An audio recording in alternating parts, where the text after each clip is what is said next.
All right. I'm going to ask you a question, and I don't want you to answer it, but I want you to ponder this question. I've asked this question before in presentations, and somebody actually raised their hand. I don't want you to raise your hand. How many of you have HIV? How many of you have hepatitis C? You wouldn't want to discuss that in this forum, I don't think. Why should you have to do it here? Between lip balm and foot cream and mascara and moisturizer. Bunch of strangers listening in. I've been on the other side of that counter and had to have conversations about side effects and viral loads with nosy neighbors listening in, and hated it. And I was on the pharmacy side, not the patient side. Here's your alternative. There is an alternative. And I'm not sure this is any better because it is very easy to get lost in this system. Anybody that's had to deal with a situation like that about complex medicine knows what it's like. This is us. We got rid of everything we hated about pharmacy and only kept what we wanted and then added to that. So we see patients in this setting. I would hope that this makes you feel better just from looking at it, to have some privacy, some comfort, some privacy, and the time to be able to delve deeply into your condition. You'll notice there is no front end. There's no 1 hour photo, no sundresses, no greeting cards, none of that, because I'm not sure what that has to do with practicing pharmacy at a high level. So we used our experience with big boxes and grocery stores and even other independents to set up the practice of pharmacy in the way that we think it needs to be done. And this is who we are. I'm Jay Worthington and Jay Grassley. There's two Jays. And we both went to University of North Carolina, Appalachian School of Pharmacy, #1 pharmacy school in the nation. So we were trained at a high level to practice at a high level. And we decided that's what we wanted to do. We didn't want to, I got asked for a Diet Coke at least twice at a Walgreens drive-thru. And that's when I thought, if I'm going to do this, I'm going back to bartending. It's less stressful. But this is what we are. We're a regular pharmacy, but we specialize in specialty drugs. And there is no legal definition of specialty drugs.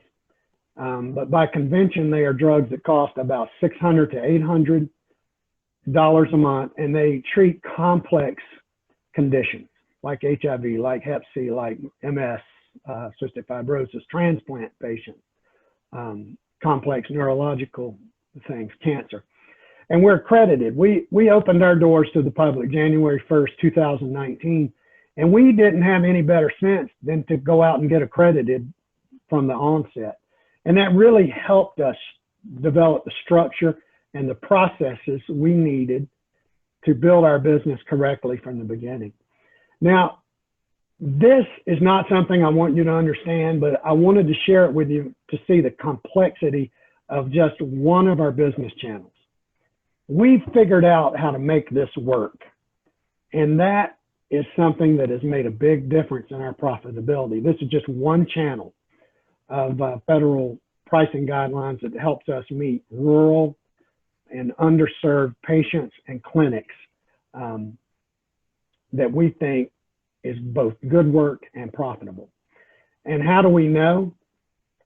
We proved our concept. Our first month was a whopping $122, January of 19.